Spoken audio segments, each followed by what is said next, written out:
Senhoras e senhores, moços e moças, louvado seja Deus nosso Pai, o Criador, e louvado seja Jesus, o nosso Mestre, que nos permite este encontro em torno da doutrina espírita nas terras de Estrela do Oeste, quando temos a oportunidade renovada de reencontrar pessoas cuja amizade já se fortalece em nossos sentimentos há muitas décadas.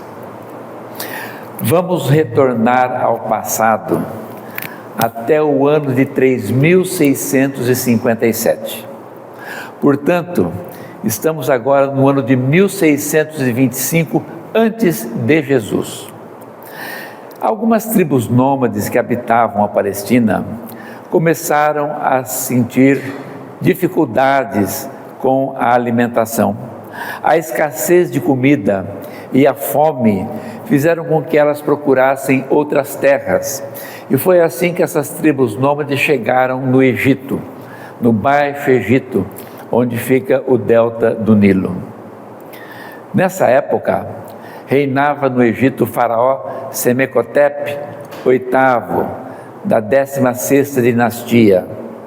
E os palestinos, então, foram feitos escravos e receberam o nome de hebreus, que significa povo de além-rio, sem que se saiba ao certo a qual rio os egípcios se referiam, ao rio Nilo, ou rio Tigre, Eufrates, ou até mesmo ao rio Jordão.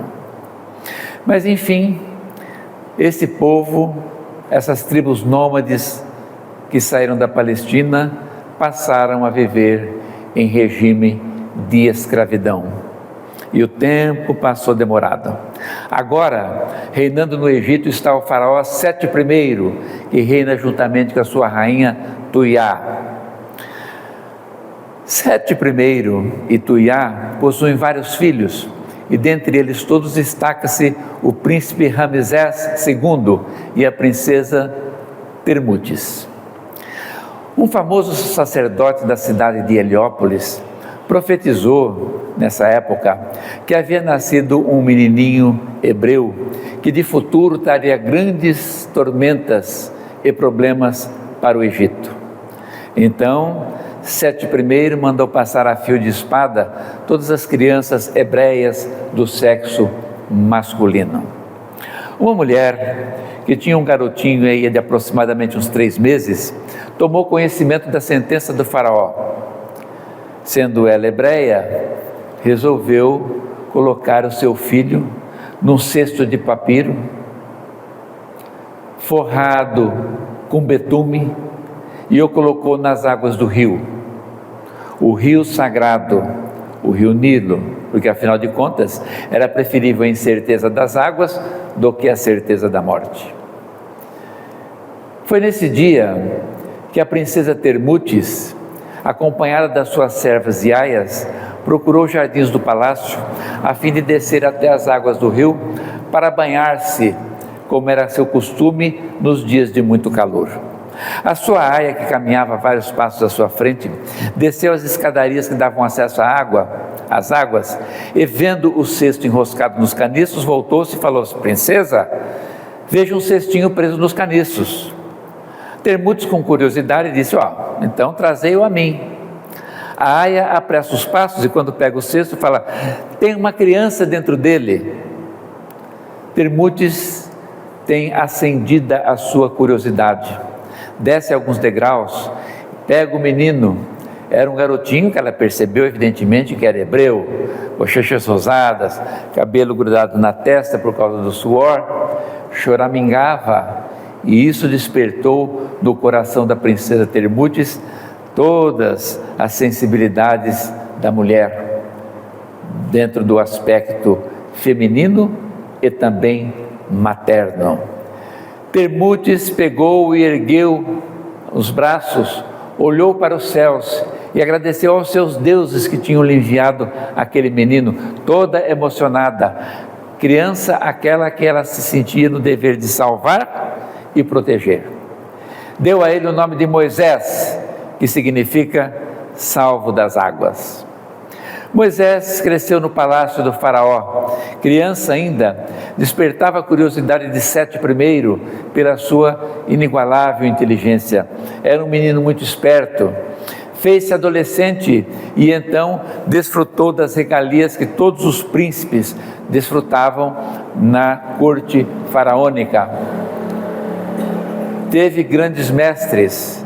Foi iniciado nas doutrinas secretas dos templos com os sacerdotes, e então Moisés tinha um conhecimento acentuado, uma educação primorosa, tinha aí Moisés nos seus atos uma conduta sempre ilibada e exemplar. Com a morte de Sete I, assumiu o trono o príncipe Ramsés, com apenas 24 anos. Ramsés iria governar o Egito por 66 anos. Foi o maior faraó das terras egípcias. Ramsés, nesse período, estabeleceu uma opressão aos hebreus que atingia o auge. Ramsés II ficou conhecido também como faraó construtor. Ele tinha grande habilidade nas artes da guerra, tinha uma noção de economia e administração muito grande, e sob o seu reinado, o Egito atingiu um progresso como nunca havia atingido até então e como nunca haveria de atingir depois. Quando esses fatos aconteciam, Ramsés chegou a construir cidades. A opressão aos judeus, ou melhor, aos hebreus, atingia o auge. Moisés estava com 40 anos. Certo dia, ao ver um feitor egípcio castigar um escravo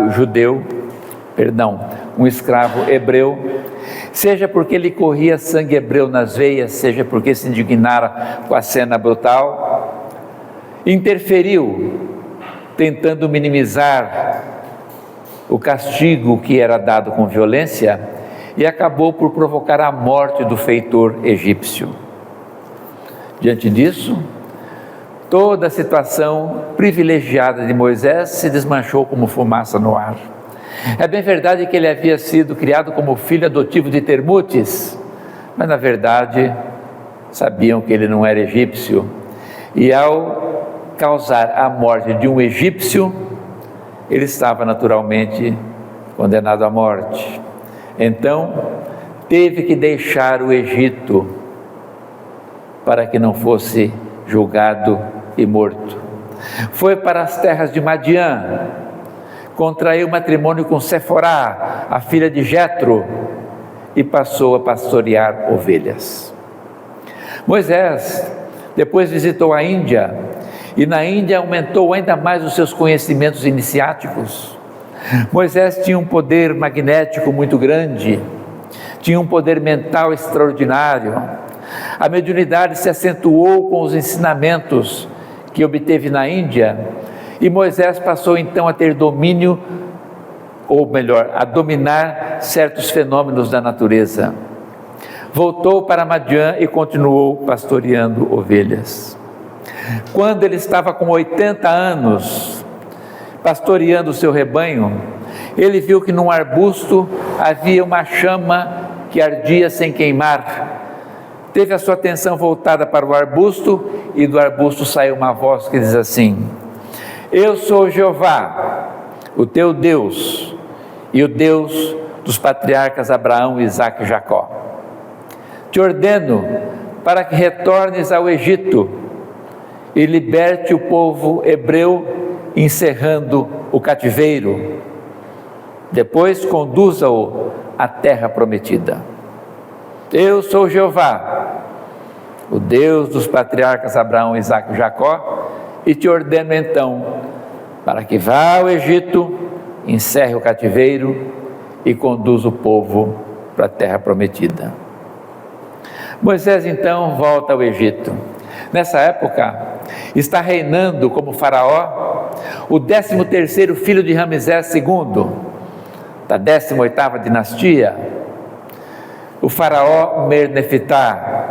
que está com 60 anos.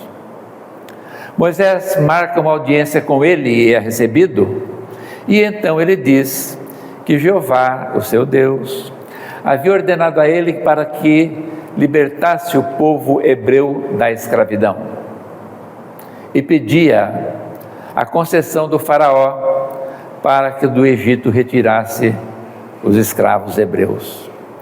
Mas o faraó não acreditava em Jeová. O faraó acreditava em Amon, em Ra, em Ísis e Osíris. E disse: daqui o povo hebreu não sai. Porque afinal de contas, ele não podia perder mão de obra tão abundante e tão barata.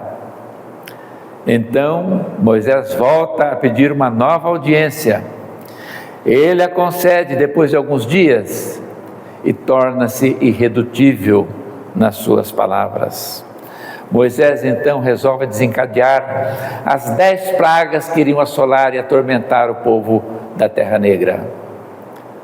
Invasão de rãs, infestação de piolhos, mosquitos, feridas que começaram a brotar nos animais e nos egípcios, uma de cada vez.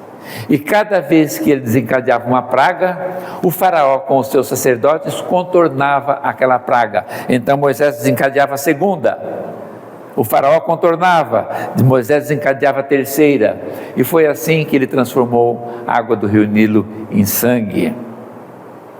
Fez com que houvesse 3 dias de escuridão, fez com que chovesse granizo, e sempre o faraó contornava, até que então Moisés resolve desencadear a última das pragas, a morte de todos os primogênitos egípcios. E foi o que teve andamento e começou a acontecer com os primogênitos egípcios, ficando todos eles enfermos. Algumas pessoas às vezes pensam: por que o faraó não aprisionou, condenou e executou Moisés? Porque Moisés, como eu já disse, tinha um poder mental muito grande, tinha um magnetismo muito grande e inspirava medo. Mas quando os primogênitos egípcios começaram, enfermos que estavam a morrer, e o faraó Mener-Fitá, vendo seu filho em situação crítica, mandou chamar Moisés e disse que era para ele levar o povo hebreu embora do cativeiro egípcio e procurar outras terras. E foi assim que Moisés organizou o seu povo e saiu em retirada das terras do Nilo. Acontece que 2, 3 dias depois que o povo hebreu havia partido, os egípcios perceberam que eles, ao irem embora, roubaram muitas coisas e levaram uma grande quantidade de camelos, cavalos e ovelhas. O faraó se indignou e disse que isso não era possível, e assessorado por aqueles que na corte o auxiliavam, resolveu partir em busca do povo hebreu. Ele mesmo, Mener-Fitá, passou a dirigir seu carro ou sua biga de guerra.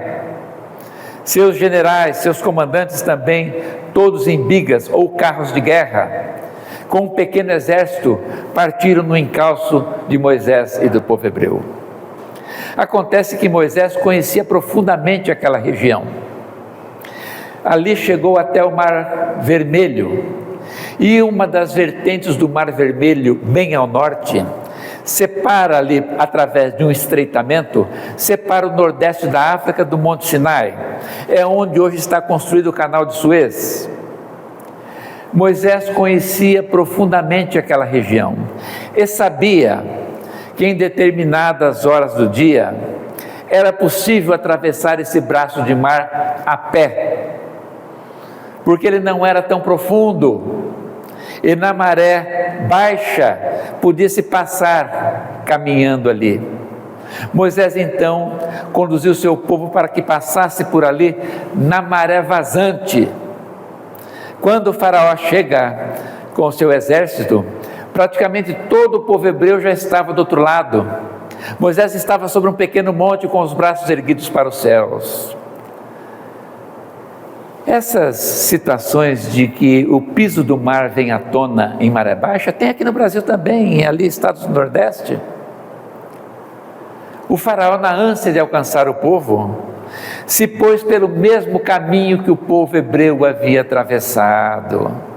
Só que os hebreus haviam atravessado a pé. Mas o faraó e os seus comandantes resolveram atravessar para alcançá-los com seus carros de guerra, prontos para o combate. Quando estavam na metade do trajeto, a meio caminho, os carros de guerra, as bigas puxadas, cada uma por dois cavalos, começaram a afundar, a atolar no piso lodoso. E como estava em velocidade, quando a primeira atolou, a segunda veio, bateu atrás, veio a outra, e ali então ficaram atolados sem ir para a frente e sem possibilidade de retornar. A maré já havia começado a subir e ventos fortes começaram a soprar, encrespando as ondas. E então a maré subiu rapidamente, as ondas encresparam os ventos fortes encresparam as ondas que se levantavam com espuma, e dentro de pouco tempo tudo ficou submerso. E foi assim que o faraó Ramsés, ou melhor, o faraó Menerfitá e o seu exército deixou o palco do mundo naquela jornada reencarnatória. Começa então a ida em direção à terra prometida do povo hebreu conduzido por Moisés. A travessia do deserto durou 40 anos, porque era necessário que os escravos hebreus libertos do Egito não adentrassem a terra prometida, porque eles traziam muitos traumas, era um povo muito rebelde, briguento, não é? Tinham olhos tão somente para as suas necessidades primárias mais imediatas. Era necessário que somente os seus herdeiros, que não tiveram vida na escravidão, pudessem chegar à terra prometida, para que ali pudessem constituir uma raça, não é? Uma raça com princípios políticos, sociais e religiosos. Então essa jornada demorou 40 anos, e foi nessa jornada, durante esta jornada, que Moisés recebeu o primeiro mandamento da lei de Deus aos homens, a lei que veio através de Moisés. Acontece que, juntamente com a lei de Deus, Moisés teve que estabelecer leis disciplinares, como fizeram todos os legisladores dos povos primitivos. Eram leis disciplinares apropriadas para determinado povo em determinada época. Mas o povo hebreu que deixou o Egito, os escravos que de lá partiram, eram tão rudes, violentos, que não bastou Moisés dar a eles a lei de Deus e nem estabelecer as leis disciplinares. Para que eles fossem obedientes, Moisés teve que dizer que Deus era bravo, era violento, era o Senhor dos exércitos que punia aqueles que não o atendiam. E para poder controlar o povo, deu cunho divino às leis que ele havia feito, as leis civis, deu cunho divino a elas para que pudesse ser obedecido. E foi assim que Moisés estabeleceu olho por olho, dente por dente. Aquele que roubar terá a mão decepada. A mulher que for surpreendida em adultério será apedrejada. Moisés recebeu as leis de Deus no Monte Sinai, que fica no sul da península do mesmo nome. Foi para a terra prometida e chegou lá quando ele estava com 120 anos, contemplando a terra prometida do Monte Sinai, sem poder nela pisar. O tempo passou demorado. Aproximadamente 1.300 anos depois, já está ali onde hoje é o Estado de Israel, os descendentes do povo hebreu que saiu do Egito. E foi no meio deste povo, dos herdeiros dos escravos egípcios, que nasceu Jesus na cidade de Belém, na Judeia. Com Jesus veio a segunda revelação de Deus aos homens na terra, o amor por excelência. Jesus veio dizer aquilo que Moisés não pôde dizer porque o povo era muito rude. Enquanto Moisés dizia que Deus era bravo, vingativo, o Senhor dos exércitos, Jesus dizia que Deus era bom, que amava os seus filhos, premiava com o reino dos céus os bons e dava uma nova oportunidade perdoando os maus. Jesus estabeleceu um novo patamar. É bem verdade que ele também não pôde dizer tudo que deveria, porque aquele povo naquela época não tinha condição de compreender mais do que ele falou. Ele disse muitas coisas e muitos ensinamentos ficaram embutidos em parábolas, se bem que é verdade que a base dos seus ensinamentos todo mundo entendeu: o amor por excelência. Ama a Deus sobre todas as coisas, ao próximo como a ti mesmo, amai os vossos inimigos. Ninguém tem dificuldade de entender isto. Aliás, certa ocasião, um doutor da lei, do Sinédrio, sacerdote do Sinédrio, incomodado com essa conversa de Jesus que dizia que Deus era bom, ele chegou e perguntou qual era o maior mandamento da lei. E Jesus falou: amai a Deus sobre todas as coisas e ao próximo como a si mesmo. E aqui tendes o segundo, que decorre do primeiro: o próximo como a si mesmo. Então o sacerdote disse que ele chegou ao despautério de resumir toda a lei, todos os profetas, em 2 mandamentos. Certa ocasião, uma mulher surpreendida em adultério foi colocada na praça. Estavam todos com pedras nas mãos para lapidá-la. E homens do Sinédrio, tentando enredar Jesus, disseram: essa mulher foi surpreendida em adultério. A lei manda que ela seja apedrejada. Tu, pois, o que dizes? Alguns intérpretes desse acontecimento dizem que Jesus se agachou e começou a escrever na areia. E na areia da praça ele escrevia a falha ou a marca moral dos homens que ali estavam. Por exemplo, ladrão, corrupto, ingrato, malfeitor, contrabandista, caloteiro. E à medida que cada um via ali a sua marca moral, ia largando as pedras e iam embora, narrando o evangelho que os mais velhos foram embora primeiro, e a gente deduz que por serem mais velhos tinham cometido os mais erros. Então Jesus olha para a mulher e diz assim: cadê os teus acusadores? Eles se foram, Senhor. Não te condenaram? Tampouco eu te condeno. Vá e não tornes a pecar, para que não te aconteça coisa pior.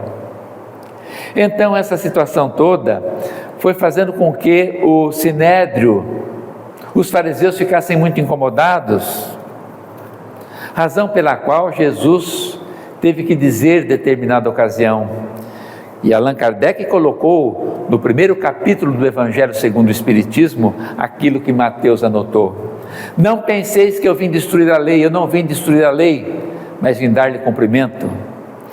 E Jesus teve que dizer isso porque a casta farisaica, diante desses acontecimentos todos, diziam que ele tinha vindo destruir a lei.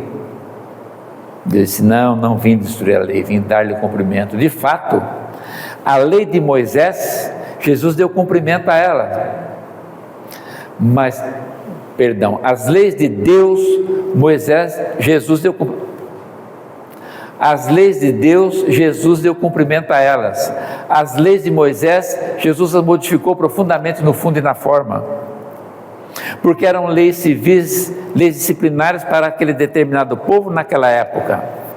Agora, os judeus não queriam ou não sabiam diferenciar as leis de Deus das leis de Moisés e seguia letra a letra Moisés, o maior de todos os profetas. Então, Moisés havia dito assim: olho por olho, dente por dente. Mas Jesus, o amor por excelência, disse: se alguém lhe bater numa face, apresenta-lhe a outra. Moisés havia dito: aquele que roubar terá a mão decepada. Mas Jesus, o amor por excelência, disse: se o teu irmão errar contra você, perdoa-lhe 70 vezes 7 vezes. Moisés dizia: a mulher surpreendida em adultério deverá ser apedrejada. Mas diante da mulher adúltera, Jesus disse: tampouco eu te condeno, vá em paz e não tornes a pecar, para que não te aconteça coisa pior. Isto tudo criou um estado de desentendimento, de inveja, de perseguição muito grande. Jesus disse tudo isto, de uma certa forma, contrariando as leis disciplinares de Moisés. Ele disse, mas não pôde explicar por quê. Porque aquele povo também não tinha condição de compreender nada mais além do que ele falou. Por isso que muitas coisas ele disse por parábolas, embora a revelação que ele veio trazer, o amor, como já disse, ficou claro para todo mundo.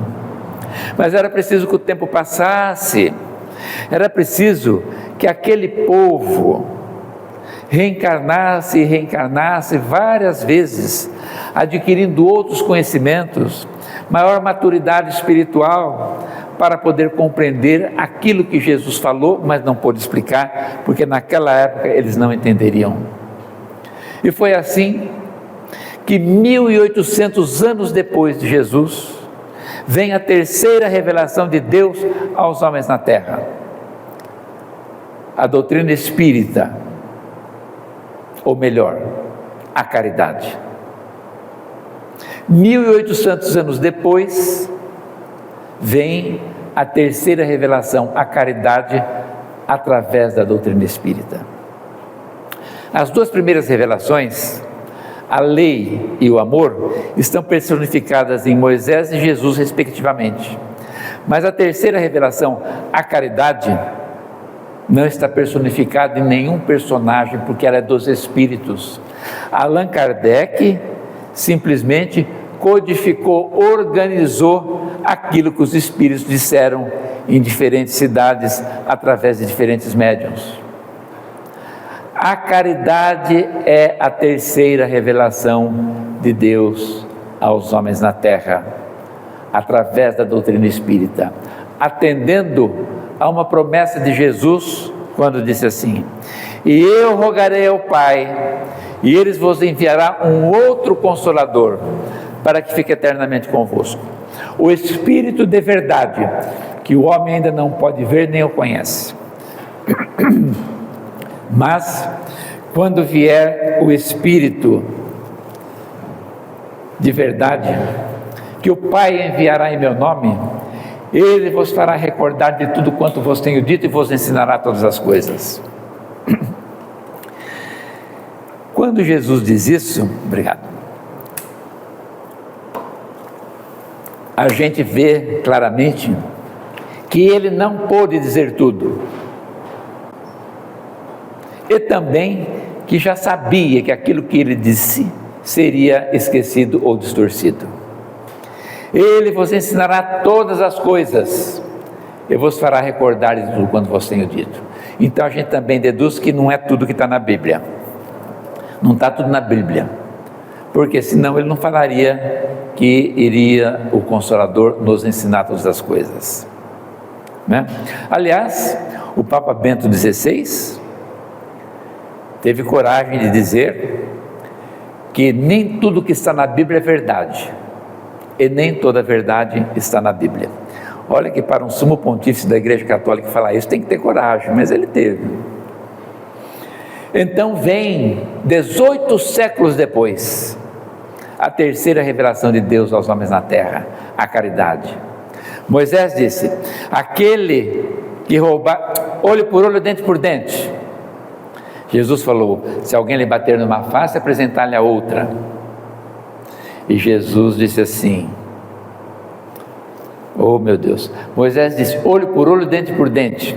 Moisés disse, olha, está difícil hoje, hein? Moisés disse olho por olho, dente por dente. Jesus disse: se alguém lhe bater numa face, apresentar-lhe a outra, mas não explicou por quê. Aí vem a doutrina espírita explicar que apresentar a outra face não é virar o outro lado do rosto para apanhar outra vez. Apresentar a outra face é apresentar a face oposta à situação moral daquele momento. Se alguém nos agride, seja verbalmente ou seja fisicamente, está com agressividade, violência, brutalidade, insensatez. É a face do momento. Jesus fala para virar outra face. Qual é a face oposta à agressividade, violência, brutalidade?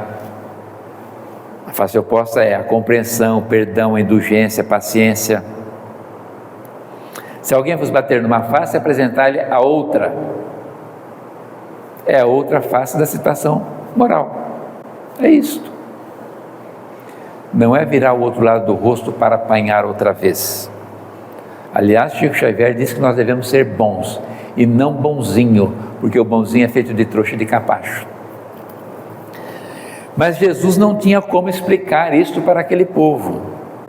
Mas vem a caridade por excelência explicar que é a outra face da situação moral. Moisés disse: aquele que roubar terá a mão decepada. Mas Jesus falou: se alguém ou seu irmão errar contra você, perdoa-lhe 70 vezes 7 vezes. Mas também não pôde explicar. Eles não conseguiriam entender, mas vem a doutrina espírita e explica que se nós somos roubados, devemos perdoar o nosso irmão. Por quê? Porque das duas, uma, ou então as duas juntas. Se nós estamos sendo furtados, é porque o karma do passado nos alcança. Se somos roubados hoje, pode ser que roubamos alguém no passado. E como é dado a cada um segundo as suas obras, aquele que roubou é alcançado pelo karma e vai ser roubado. Mas digamos que a pessoa não roubou ninguém. Então, cai na segunda possibilidade. É uma prova para ver a confiança, a esperança e a paciência da pessoa em Deus. Porque todos nós, gente, somos fora da lei. Todo mundo que está aqui na terra é fora da lei. Somos todos espíritos comprometidos, não escapa ninguém, né? Vocês poderão até achar que, mas é assim mesmo. Vocês querem ver como é que nós somos fora da lei? O que é que Jesus mandou a gente fazer? Não mandou perdoar? Vocês acham que é fácil perdoar? Já perdoaram tudo mesmo, mas de verdade? A paciência é uma das virtudes. Então, o interessante é que às vezes a gente fala assim: olha como é que a vida é interessante. Não, ontem eu perdi a paciência com fulano. Quer dizer, achou, já tinha achado, mas perdeu, né? Não cometereis adultério. Essa eu não vou comentar. Honrar pai e mãe. E quanta gente coloca os pais aí no asilo, sem mais, sem menos, sem precisar, sem nada. Então, nós somos fora da lei. Então, quando somos roubados, das duas uma, ou as duas juntas. Ou é o karma que nos alcança, ou é uma prova para nos ver para nos testar se estamos alinhados com as leis de Deus e já sabemos perdoar, ou então são as duas coisas, é prova e expiação ao mesmo tempo. Por isto que Jesus fala que nós devemos perdoar, porque nós também somos culpados, nós também estamos desalinhados com as leis de Deus e possivelmente precisaremos de perdão pelos nossos erros. Quem aqui nunca errou, levanta a mão. Aí.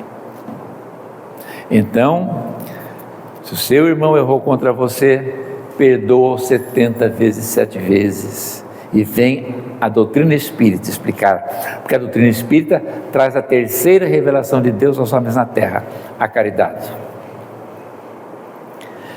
Moisés disse: a mulher surpreendida em adultério será apedrejada. Mas Jesus falou: não te condenaram? Tampouco eu te condeno. Vai, e não tornes a pecar. Mas não explicou por quê. Vem a doutrina espírita, a caridade por excelência, dizer que numa situação dessa, nós não devemos julgar, porque a caridade manda que tenhamos benevolência, indulgência e perdão para com as imperfeições alheias. Questão 886 do Livro dos Espíritos. Allan Kardec perguntou: qual é o sentido ou entendimento da caridade, como a percebia ou entendia Jesus? E os Espíritos responderam: benevolência para com todos, indulgência para com as imperfeições alheias e perdão das ofensas. Que para a gente não esquecer, é só pegar a primeira letra de cada palavra e formar o BIP. Benevolência para com todos, indulgência para com as imperfeições alheias e perdão das ofensas. E por que nós precisamos disto?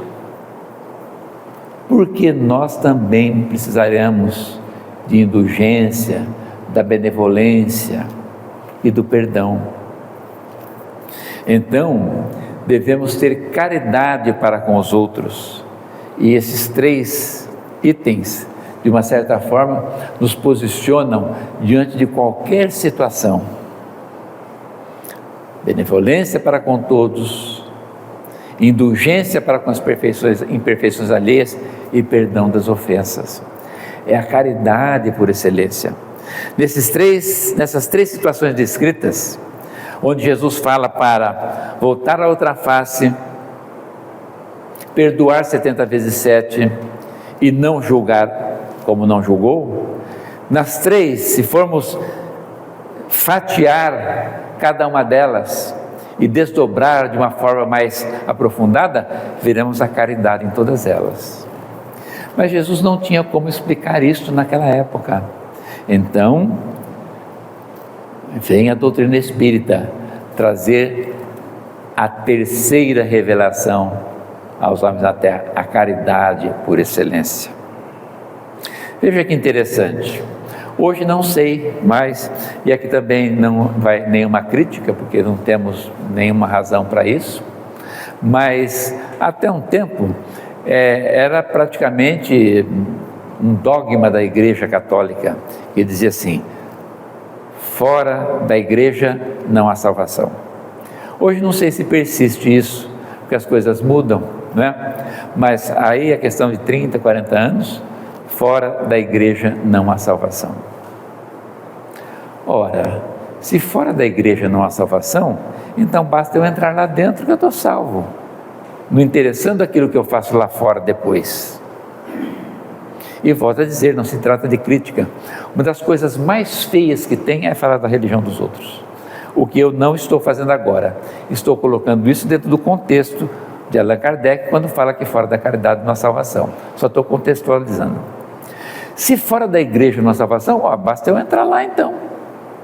Depois lá fora posso fazer qualquer coisa, já estou salvo. Outras vertentes religiosas que apareceram depois da reforma feita, né? Aí há um tempo, por Martinho Lutero, e depois teve a Contra-Reforma de Calvino, e que hoje aí existem as diferentes vertentes do protestantismo. Estabeleceu-se dentro desta órbita protestante que fora da verdade não há salvação. Acontece que toda doutrina evoca para si a verdade nos seus ensinamentos. Toda religião, toda doutrina acha que ela é que é a detentora da verdade. Dentro desse patamar, basta então eu estar num lugar em que assimile os ensinamentos cristãos dentro do seu ponto de vista e os tenha como verdade, basta que eu esteja lá junto, eu também estou salvo, já que fora da verdade não há salvação. Não. Allan Kardec, olha como que ele colocou: fora da caridade não há salvação. Porque se ele tivesse dito assim, fora do espiritismo não há salvação, dava na mesma. Aí, todo mundo que está aqui não precisava se preocupar com o que vai fazer lá fora amanhã, já estariam todos salvos hoje. A gente vê que não pode, não faz sentido. Então não é fora do espiritismo, é fora da caridade. Não importa se é católico, se é protestante, se é umbandista, se é ateu, se é espírita, não importa. É fora da caridade que não há salvação. Allan Kardec, a terceira revelação, a caridade por excelência. Mas está no Novo Testamento, nas epístolas de Paulo de Tarso, onde ele fala que só a fé salva. Acontece que antes de Paulo de Tarso, Tiago, que viveu junto com Jesus, colocou na sua epístola que de que vale a fé sem obras? A fé porventura poderá salvá-lo? De que vale a fé se não tiver obras? A fé porventura poderá salvá-lo? E o que é a obra, no caso? É a obra da caridade. Da caridade, que tem vertentes diferentes. Tem a caridade que é dar dinheiro, tem a caridade que é dar sopa no centro, tem a caridade que é dar pão na porta de casa, tem a caridade que é dar roupa, tem a caridade que é levar uma boa palavra para alguém que está em desespero, a caridade de escutar as palavras desesperadas de alguém que está atormentado, a caridade de perdoar, a caridade de amar até mesmo os inimigos, a caridade de não divulgar os erros dos outros, e por aí vai. De que vale o homem ter fé se não tiver obras? A fé porventura poderá salvá-lo? Tem uma questão do Livro dos Espíritos que diz assim, não me recordo agora o número, que a Kardec pergunta assim: basta não fazer o mal? Os Espíritos responderam: não basta não fazer o mal para ser agradável a Deus. Além de não fazer o mal, tem que fazer o bem, porque o homem é responsável por todo o mal que aparece em decorrência do bem que ele deixou de fazer. Olha que coisa, aí é que está a obra, o bem por excelência, a caridade por excelência, e nós precisamos viver de acordo com a nossa época. Soa estranho falar isso? Soa, mas é verdade,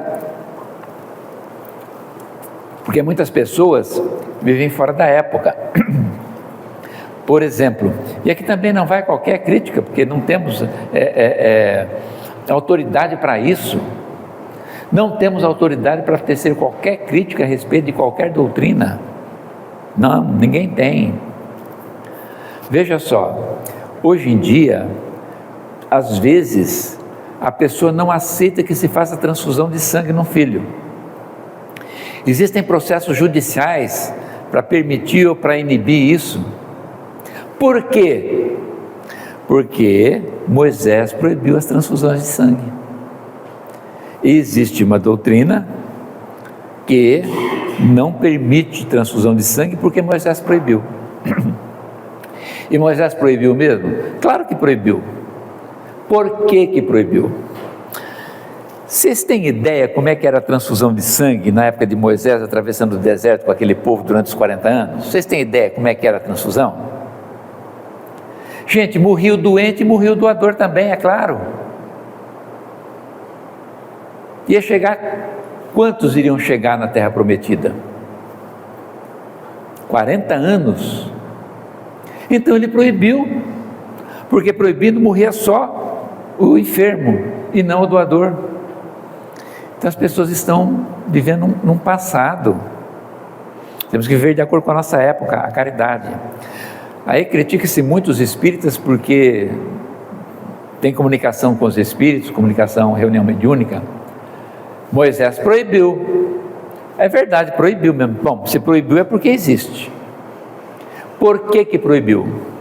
Porque aquele povo sem educação, rebelde, mentiroso, se valia da mediunidade para se aproveitar dos seus próprios irmãos, para fazer revelações fantasiosas em troco de comida, de uma coisa, de outra. Então Moisés proibiu, só que ele não proibiu para todo mundo.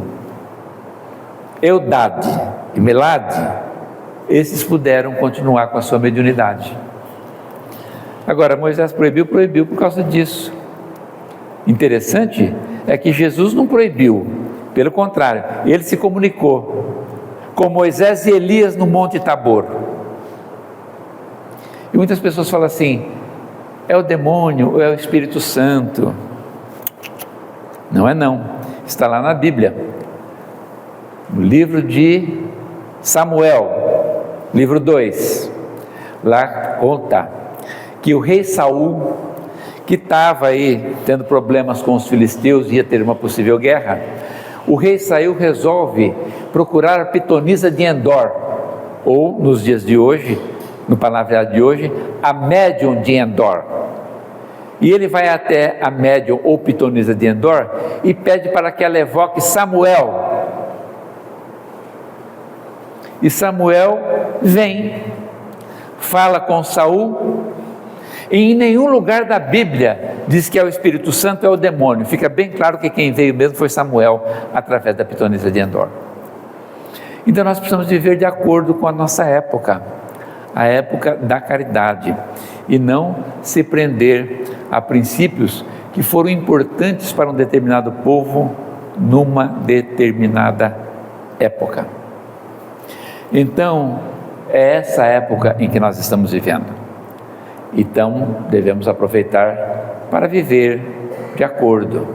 A caridade por excelência, a terceira revelação de Deus aos homens na terra.